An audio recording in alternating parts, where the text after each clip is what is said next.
On my 65th birthday, my daughter handed me a small box. Inside was a one-way plane ticket. "Have a nice flight," she said, while her husband stood behind her, laughing. I didn't argue, I didn't cry. I simply turned and walked away. What neither of them knew was that 2 months earlier, I had inherited $30 million, and within a single week, they would understand exactly what they had thrown away. That evening, I had set my small dining table for 3. Silverware measured exactly an inch from the plate edges, cloth napkins folded into precise triangles, the way I'd done for 30 years as a teacher who valued order. In the center sat an apple pie, cooling, filling my modest Sarasota apartment with cinnamon and memory. My late wife Catherine's recipe card sat beside the oven mitts, her careful handwriting worn soft from 20 years of use. Morton's favorite, Granny Smith apples, never read delicious. I'd dressed carefully that morning, navy slacks, a pressed white shirt, and gone to the grocery store while the Florida sun was still gentle. The cashier had smiled at my cart full of ingredients. "Special occasion?" she'd asked. "My birthday," I told her. 65. My daughter's coming for dinner. She'd wished me well, called me lucky to have a daughter who'd show up for a father who bakes. I carried those words home like a gift, not knowing yet how hollow they'd become. I wrapped 2 watches I'd bought 3 months earlier, luxury brands, nearly $800 from my teacher's pension, worth every penny, I'd thought, to see Georgiana's face light up. I wrote the cards by hand. To Georgiana, may every moment count. Love, Dad. To Elmer, time for new beginnings. 7 o'clock came and went. I texted at 4, again at 5:30, called at 7:15, and reached her voicemail, her recorded voice sounding like it belonged to someone I used to know. By 9, the food had gone cold, and I sat there anyway, listening for a car that never pulled into the lot. At 11:47, my phone finally buzzed. "Sorry, couldn't make it. We'll stop by tomorrow." 8 words, no apology, no explanation, delivered with the same casualness someone might use to cancel a dentist appointment. I sat with an old photograph from Siesta Key Beach, the 3 of us, Catherine's arms around me, and our daughter, the sun setting gold behind us. I studied Georgiana's face in that photo, searching for the girl who used to beg me to bake this same pie every Sunday, who used to walk to my classroom just so we could go home together, who had once cried in my arms the night her mother died and whispered, "Don't ever leave me too, Daddy." I couldn't find her anymore. And beneath the hurt, a colder thought surfaced, one I couldn't shake. Maybe it wasn't her that had changed. Maybe it was what she now saw when she looked at me. That night, in the dark of my armchair, I pulled out a manila envelope I'd kept locked in my desk drawer for 2 months. Inheritance documents. My great-uncle William, a man I had met exactly twice in my life, once at my wedding, once at my father's funeral, had died and left me his entire timber fortune, $30,087,450. I had been planning to tell Georgiana the very next day, to give her half of it, my only child, my everything. But sitting there with that envelope on my lap, something shifted, settling into my bones like cold water. If she no longer saw me as her father, if I had become nothing more than an obligation to be managed and eventually discarded, then perhaps it was time she learned exactly what she had lost. The next morning, I drove to the house at the end of Bayside Drive, the house I used to own, before I signed the deed over to Georgiana 5 years earlier, as a gift, security for her future, a way of saying, "I trust you with what I built." My old attorney had insisted I retain something called a life estate, the right to occupy the property until my death, regardless of who held the deed. At the time, I hadn't thought I'd ever need it. The lawn was overgrown, badly needing a mow I would never have allowed. A sprinkler head lay broken, water pooling uselessly in the grass. The shutters were peeling white paint, and in the driveway, gleaming like an accusation, sat a brand-new Audi Q7, $75,000, easily.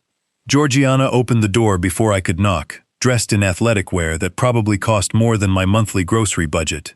Surprise flickered across her face, then irritation, then something like forced pleasantness. "Dad, you're here. I thought I'd save you the trip," I said evenly. She didn't invite me inside. We stood at the threshold of what used to be my home, me, on the outside looking in.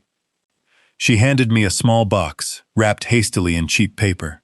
"Here's your birthday gift, Dad. Sorry it's late." Inside, loose, no card, no envelope, just a printed airline ticket. Orlando International, departure the next morning. One passenger, one way. One-way ticket, I said quietly. "Oh, is it? Must have been the website. You can book the return whenever." The lie hung between us like smoke. Elmer wandered out barefoot on hardwood floors I had installed with my own hands, wearing designer jeans and a Rolex that caught the afternoon light. $8,000, at minimum. "Mort, getting a vacation, huh? You'll love Orlando. Now you can see it as a tourist instead of just talking about it." I taught American history for 30 years. I told him I knew exactly what was in Orlando. He laughed, genuinely amused, calling me professor, with a mocking edge. I folded the ticket into 3 precise creases, the way I used to fold papers for filing, and slid it into my shirt pocket. I thanked Georgiana for the gift. Then I walked back across the lawn I used to mow every Saturday, got into my 15-year-old Honda, and drove away. In the rearview mirror, I watched them still standing in the doorway, Georgiana saying something to Elmer, Elmer laughing. My hands trembled on the wheel, not from sadness, but from something colder, something that felt like clarity, distilled into physical force. They believed I would simply drift away to Orlando and disappear. What they didn't know was the envelope waiting in my safe back home. 30 million reasons they had just made the worst mistake of their lives. I didn't go home right away. I sat in a parking lot overlooking the Gulf, turning the ticket over in my hands, marveling at the absurdity of it. Not Paris. Not California. Orlando, 45 minutes away. They hadn't even wanted me gone, just out of sight. Over the following 2 weeks, my kitchen table became a command center. I researched private investigators, interviewed 6 firms, and settled on Pinkerton. Licensed, thorough, discreet. I met investigator Marcus Webb in Tampa and handed him a typed sheet, full names, birth dates, financial details, addresses. "This is very thorough," he said. "I was a history professor," I told him.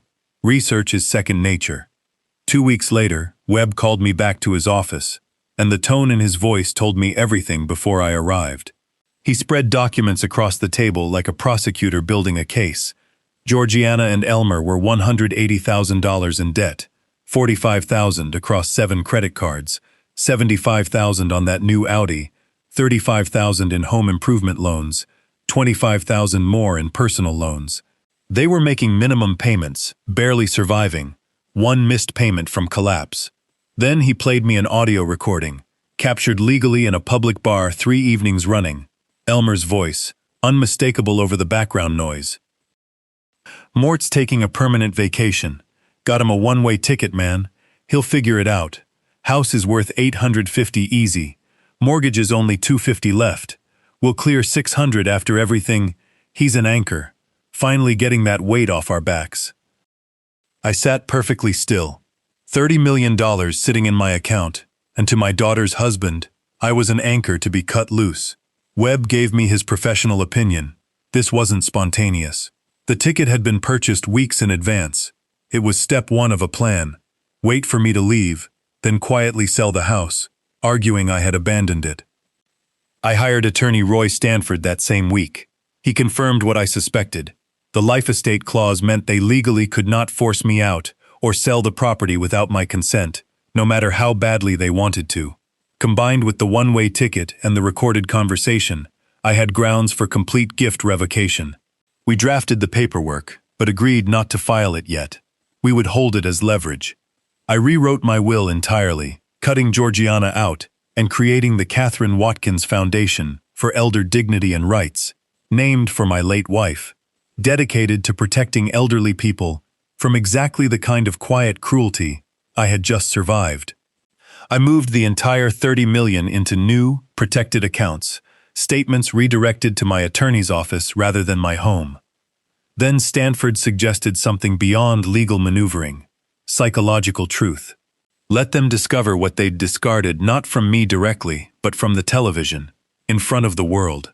I reached out to a local station's human interest segment and told my story. The retired teacher who'd quietly inherited a fortune from a relative he barely knew.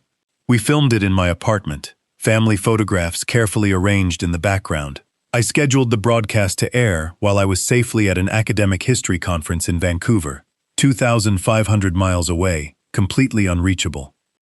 Sitting in my hotel room on the evening of June 11th, I watched my own face fill the screen, calmly telling a stranger about a fortune my own daughter didn't know existed. 90 seconds after the segment ended, my phone lit up. 7 missed calls.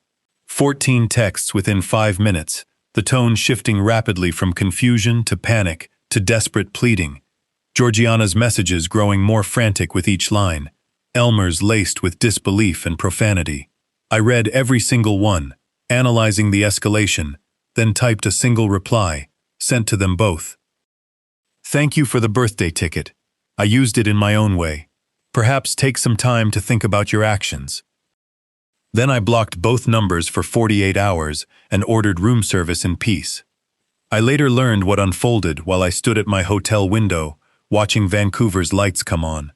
Georgiana and Elmer drove to my apartment complex, pounding on a locked door, learning from a kind neighbor that I was away at a conference in Canada.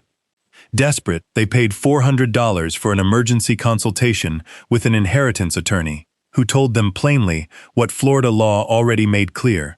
Adult children have no automatic claim to a living parent's assets, no matter the relationship.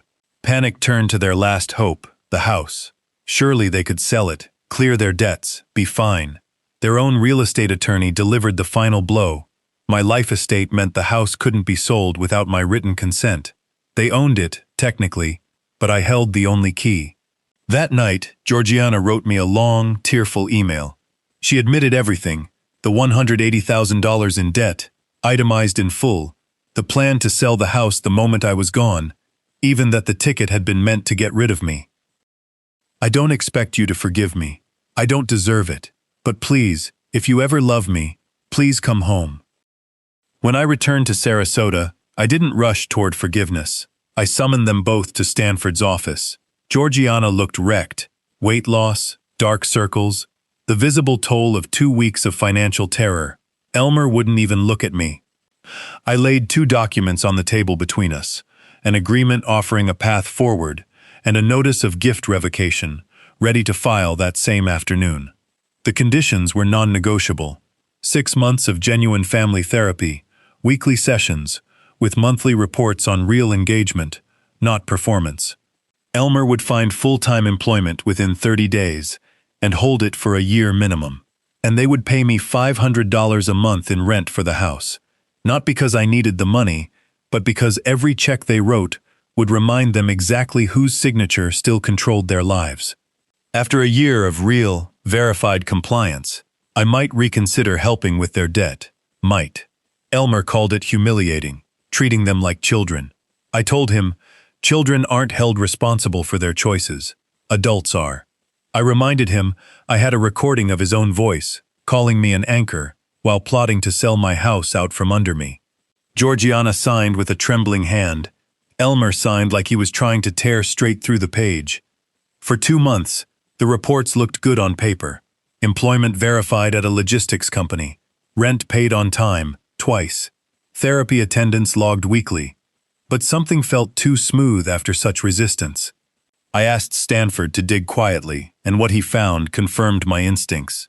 Elmer had secretly met 3 times that summer with a separate litigation attorney, exploring whether he could challenge my will by arguing I was too old, too diminished, to make my own decisions, all while collecting a paycheck and performing compliance in therapy. We filed the revocation immediately, full evidence attached, and the hearing came quickly.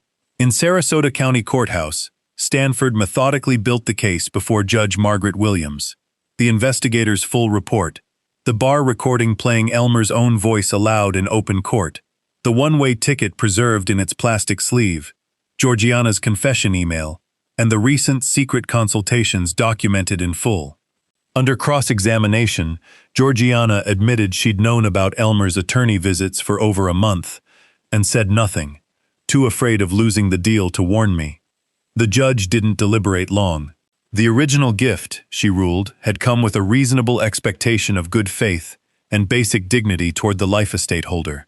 An expectation violated first through the ticket and the recorded intentions, and violated again through quiet, ongoing bad faith carried out during the very agreement meant to rebuild trust. Gift revocation granted. 30 days to vacate. Court costs assessed to the defendants. I sold the house for $850,000 and placed every cent into the Catherine Watkins Foundation.